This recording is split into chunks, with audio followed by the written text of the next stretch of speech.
Hello, I'm Alastair Hudson, and welcome to the Law on Financial Crime.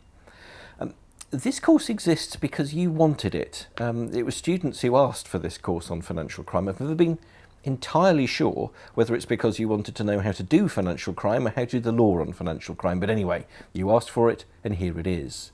A wise man, Warren Buffett, once said that it's when the tide goes out that we can see who's been swimming naked. And that's a phrase that's been used a lot in the wake of the financial crisis, because it's only once this recent financial crisis has washed its way through, the crisis that began in August 2007, but here today in 2013 is still going on, that we have had exposed to view a huge amount of financial crime, ranging from the Bernard Madoff collapse right the way through to the misquoting LIBOR scandal recently, the PPI misquoting scandal, and so on and so forth. Lots and lots of prosecutions for insider dealing and everything else. So this really has become a very hot topic and a fascinating time to study not just how the law works in the United Kingdom, but also how should the criminal law, how should financial market practice, and how should financial regulation all interact? It's a fascinating course for us to start thinking about that. There are 4 sections to this particular course, so I'll just run through what each of those sections are very briefly. So the first section is insider dealing and market abuse. And this is where we look at the criminal offences that were created in 1993 relating to insider dealing. That is where someone uses inside information that the market doesn't know to make a profit for themselves illegally. And we're also looking at the financial regulation of so-called market abuse, which is very similar forms of activity. We're going to look at the huge number of recent prosecutions that have arisen in the wake of the financial crisis, where that law has started to be used properly for the first time, really. But we're also going to look at how the financial regulators regulate market abuse outside the criminal law system. And that's one of the real issues we'll look at in this course, is where does the criminal law work better and where does financial regulation work better to stop the kind of abusive practices that we're concerned about. The second section of this course relates to fraud and market manipulation.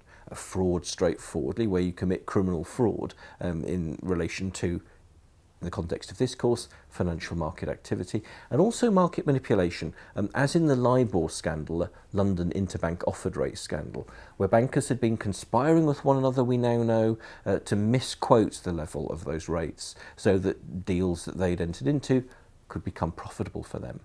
And there have been a number of recent criminal offences created to expand on how market manipulation now functions. So that's the second part of this course, looking at fraud generally. There have been traders at UBS, for example, one in particular, who's been convicted of a fraud offence recently. So there's an enormous amount of growing law in this area we've seen in the last couple of years. Our third section then is money laundering.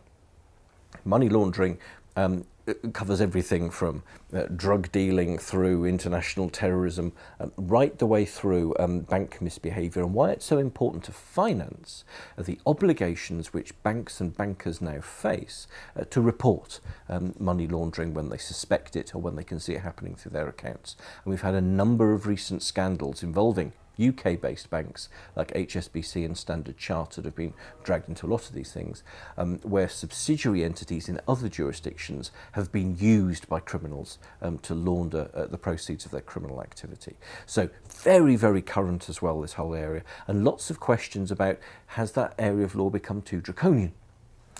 And then the fourth section of the course is my particular favourite.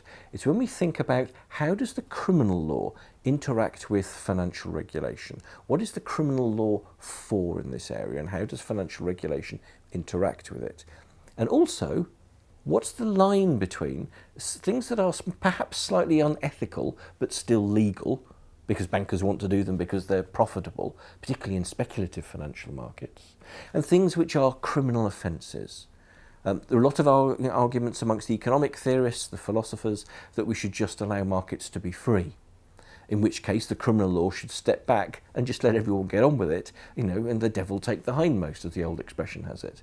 Or should we be trying to enforce ethical good standards? And that's always the debate behind all of these criminal offences. And so this fourth section pulls together themes that have run through the first 3 sections and asks you to think and reflect. And that really is, I think, one of the strengths of this course.